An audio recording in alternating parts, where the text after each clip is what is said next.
सबको जुले और सलाम। हम आपके सामने आज इसलिए आए हैं कि हमारे लद्दाख के अनएम्प्लॉयड यूथ ने अभी 2 दिन पहले उन्होंने एक प्रेस कॉन्फ्रेंस करके उन्होंने ये ऐलान किया कि इनकी जो फ्रस्ट्रेशन उन्होंने अपना जाहिर किया कि पिछले 2 साल से service selection board government of India का जो है उनको कोई तकरीबन 700 पोस्ट यहाँ से रेफ़र किया था।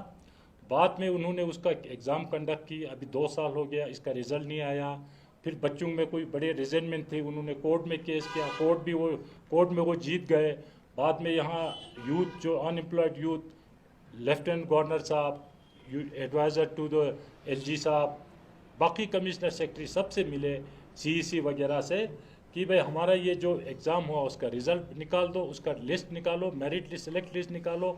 तो वो उन्होंने नहीं निकाला। उन्होंने चेयरमैन जो एसएससी का चेयरमैन उनसे बात की तो उसके बाद उन्होंने ये बताया, उनको वादा दिया कि 31 जुलाई तक हम जो है इसका रिज़ल्ट जो है डिक्लेयर करेंगे।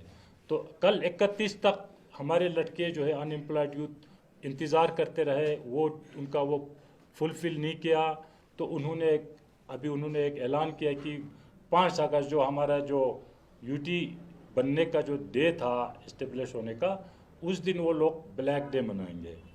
तो मैं यूटी एडमिनिस्ट्रेशन से, एलजी साहब से, होम मिनिस्टर से उनसे ये पूछना चाहता हूँ कि 4 साल हमारे हो गए यूटी बने हुए। हमारे यहाँ लद्दाख में यूथ का फ्रस्ट्रेशन आपको समझना चाहिए। 4 साल से यहाँ पर कोई रिक्रूटमेंट नहीं हुई। हमारे जो है वो तो लोअर लेवल में जो हमारा जो क्लरिकल लेवल, बाकी लेवल, उसके अलावा गेजेटेड में जो सिविल सर्विस, पहले हम जम्मू कश्मीर में थे, केएस केपीएस बोलते थे या टेक्निकल लाइन में होते थे, उसमें हमारा एक भी आज तक रिक्रूटमेंट नहीं हुआ। तो जम्मू कश्मीर में आज तक 4 दफ़ा जो सिविल सर्विस केएस केपीएस उसका एग्ज़ाम हुआ, तकरीबन 700 लड़के सेलेक्ट हो गए, वो ज्वाइन किया है। अभी एक और 300, तकरीबन 300 का वो जो इंटरव्यू चल रहा है, तो वहाँ पर तकरीबन 1000 जो है गेजेटेड सिविल सर्विस में आ गए। उसके अलावा टेक्निकल लाइन में आपका मेडिकल हो गया, एनिमल हस्बेंड्री हो गया, एग्रीकल्चर हो गया, ये सब में भी जो हमारा एक भी एम्प्लॉयमेंट नहीं हुआ। तो हमारे यूथ जो है 4 साल से ये लोग दर बिदर हो रहे हैं, इनका कोई आउटलेट नज़र नहीं आ रहा, कोई किरण नज़र नहीं आ रहा। तो अभी वो लोग इनके अपने फ्रस्ट्रेशन को जाहिर करते हुए उन्होंने ये 5 तारीख को ब्लैक डे मनाने का उन्होंने ये ऐलान किया है। तो हम यूटी एडमिनिस्ट्रेशन से, ख़ासकर मैं Amit Shah ji, home minister government of India, LG साहब हमारे, और यूटी एडमिनिस्ट्रेशन, सीईसी काउंसिल, सबसे रिक्वेस्ट करूंगा कि इनकी आप सुनो। 4 साल से हमारे बच्चे दर बिदर हैं, इनको कोई आउटलेट नहीं है।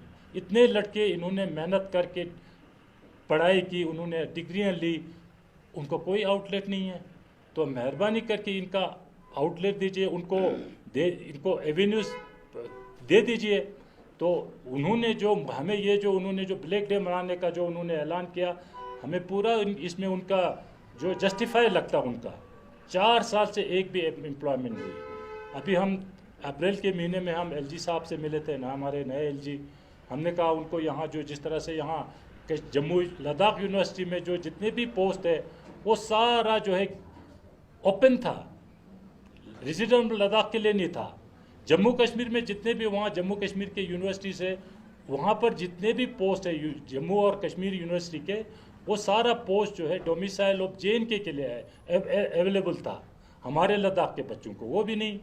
तो हम रिक्वेस्ट करते हैं कि जितने भी हमारे लद्दाख में जितने भी पोस्ट है वो हमारे लद्दाख के बच्चों को ही मिलने चाहिए, या उनका हक है। और उसके अलावा एलजी साहब ने जब हम मिले तो उन्होंने ये भी बताया था कि हम civil service, Ladakh administrative service, Ladakh police service का जल्दी से जल्दी इसका हम ये निकालेंगे एडवर्टीजमेंट। अभी 4 महीने हो गए, इसका कोई आता पता नहीं। मैं एलजी साहब से फिर रिक्वेस्ट करूँगा कि जितने भी पोस्ट है, खासकर ये जो Ladakh administrative service, police service, इसका एडवर्टीजमेंट कराया जाए और through Jammu and Kashmir public service commission के ज़रिए करवा दीजिए, ताकि हमारे लद्दाख के बच्चों को जस्टिस मिले।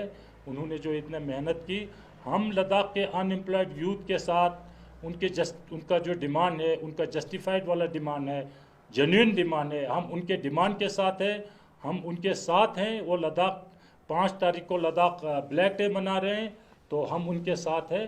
तो हम उम्मीद करेंगे कि अमित शाह जी और एलजी साहब, यूटी एडमिनिस्ट्रेशन, हमारे सीईसी एमपी सब ये इनमें तवज्जो दें और उनके लिए हल निकालें। उम्मीद करता हूं कि ये लोग सुने, हमारे इनके बच्चों के सुने, सब लद्दाख के पब्लिक का जो आप अंदाज़ा लगा दिए, जो बच्चे हैं उनके साथ बच्चे ही फ्रस्ट्रेशन नहीं, उनके पेरेंट्स भी फ्रस्ट्रेशन है, पूरे लद्दाख परेशानी में है। लद्दाख को अभी 4 साल हो गए, यूटी बन गया, लद्दाख को क्या मिला? जो कुछ थोड़ा बहुत मिला, हमारे एपेक्स बॉडी के काथुप्तन और केडीए के चेयरमैन, केडीए जो इन्होंने जो उनको डेडलाइन दिया था 1 महीने के अंदर ये काम नहीं होगा तो हम एजिटेशन करेंगे, तभी ये जो कुछ भी हुआ ये हुआ। चाहे लद्दाख रेजिडेंट सर्टिफिकेट इशू करने का हो, चाहे ये जो थोड़ा बहुत उन्होंने एडवर्टीजमेंट किया, ये इनकी जोर पे, उनके दम पे हुआ था। तो उम्मीद करता हूँ कि ये एडमिनिस्ट्रेशन, होम मिनिस्टर थोड़ा सुनवाई करे, जागे और इनके मसला हल करे। Thank you.